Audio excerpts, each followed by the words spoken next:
A rap debate. What do you want to debate about? I feel like we debate all the time. Who's the GOAT and why? That's so subjective. People are just going to be arguing. Because you can go from like, the GOAT is Tupac or like Biggie, because those are like the OGs. But then you can go to like Lil Wayne or Drake or Future, who is like more recent times influencing everybody, or like Thug. Who else? Kanye, because the influence kind of like taking hip hop out of just rap, more like production style. And then now you like the newer guys gonna be like, oh no, Cardi's GOAT, or like Uzi's GOAT. It's like there hasn't been enough time to really tell you if they're GOATs yet. I don't know if Young Thug is the GOAT. I'd say, I mean, what does GOAT mean? It means greatest of all time. Who is the greatest of all time? I'd say undeniably the greatest would have to be, if we're talking about straight rapper, hip hop, it's got to be Drake.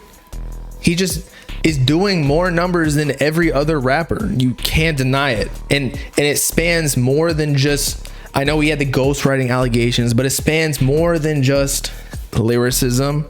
It goes to making just straight up hits, or even just making the cuts in the album that are kind of low key, but you're like, damn, this shit is actually fire. And I know some of the newer kids gonna be like, oh my God, Drake's trash. But no, if you listen to the older shit by Drake, he still runs music.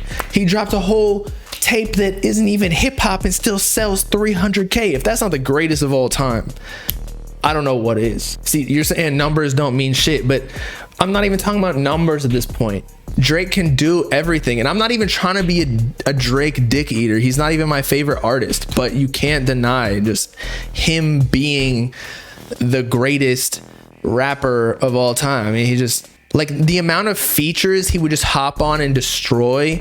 I would even say Lil Wayne is in the discussion there too. Biggie and Tupac, of course, are like super influential, but I don't know if they were rappers in the prime of the genre. And we might still be in the prime, but I'm just saying, like, they were not able to explore the newer sounds. It was still too early on in the genre to be able to peak, if that makes sense. Like, it's like technology. A caveman can't be the greatest at, or can't be the smartest, even though he might have had or might have been like the smartest person at the time by far. But like, when you compare them to somebody now, like even a fucking dumbass is smarter than a caveman back in those times. You get what I'm saying?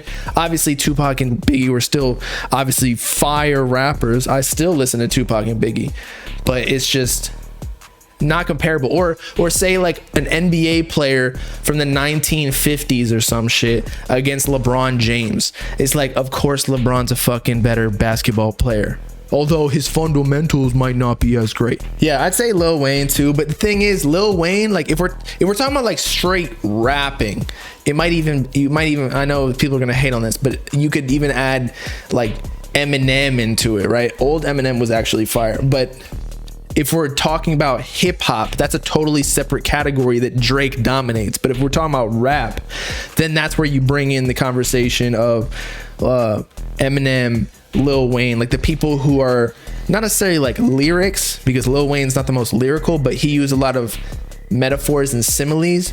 That was like his whole style. And Eminem obviously just, you know,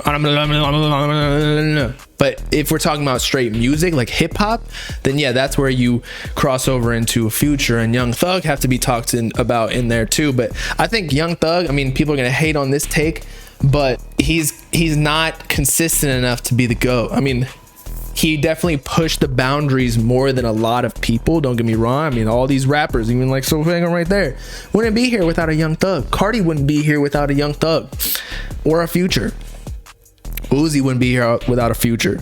But Young Thug pushed the boundaries, even in fashion and like feminization of rappers, or like not feminization, but you get the point, like just expressing yourself, or I don't even know what you would call that, wearing dresses and shit. I don't know if that's not being a greatest of all time hip hop rapper, but you get the point. But that's why I don't think Young Thug's a GOAT, or the GOAT. Sorry, Young Thug is a GOAT, but not the GOAT. Future is a GOAT, but he's not the GOAT. Nas, MF Doom, Kendrick too. Kendrick could be in there as a GOAT.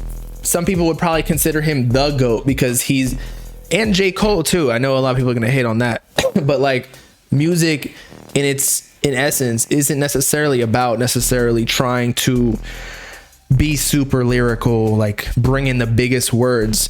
Communication, or like writing a book, right? The best book or the best story isn't necessarily the one that's told in the most complicated way. In fact, the best stories are the ones that are the simplest because they can reach the most people. That's why J. Cole is fire. I like J. Cole. And that's why a lot of people like J. Cole, because he says things in very simple ways that a lot of people cannot beat. He tells it in an eloquent way that, again, still is yet simple. But then Kendrick, at the same time, substantive while also sounding fire. And he can get ignorant as well. But he also has music like the one where he was arguing with his girl in the last album. That was just super creative. Where they were going back and forth and then they fucked at the end. That's pushing the boundaries right there. We Cry Together. Yeah, that was what it was. But yeah, I think all of the rappers that we were talking about, like with the GOATs of hip hop, it's quite recent. But that's also because hip hop's super young as a genre. I mean, it started like what, in the mid 1900s, but it really didn't start progressing. Like rock was already in its prime in like 19 whatevers. That was its prime. Hip hop was just starting and it was like super elementary at that point with like the boom bap shit. But now it's taken over. So that's why I think right now, like the LeBrons are in the league right now of hip hop. So Tupac and Biggie, like obviously they are GOATs, but they are not the GOAT, in my opinion. Do country or rock fans have a GOAT? Yeah, I think so. I don't know about country, but rock definitely. Like Nirvana, and I don't know any other bands, but they argue like this shit too. Maybe not anymore, but back in the day, yes. And they had mosh pits and shit. Where do you think all this stuff originated? Why do you think Cardi's like emulating the rock star lifestyle? And I'm not saying he's biting, but like this, it's not new. He's just evolving it into today's world. And that's why it works. I mean, actually most art that is successful nowadays is not necessarily new. It's just taking inspirations from past things. Like trends always come back. Like even skinny jeans and shit. That didn't start like recently. That was back in the day too. Do I think Homicide Gang music is good? Or do you think Cardi fumbled with them? I feel like they're at least liked of Opium. I feel like they just sound like they on Cardi beats. I don't personally, I mean, it doesn't do anything for me. Like it's cool, but when I want to listen to Cardi beats, I'll listen to Cardi. I ain't trying to listen to anybody else on it. Like even Ken isn't even on like Cardi beats, although it's definitely in the same niche, but it's not, you know, like Homicide, I swear to God, like it's straight up filthy beats where it sounds like a whole lot of red beats. I'm not listening to them. I can. We've listened to it on stream. It wasn't bad.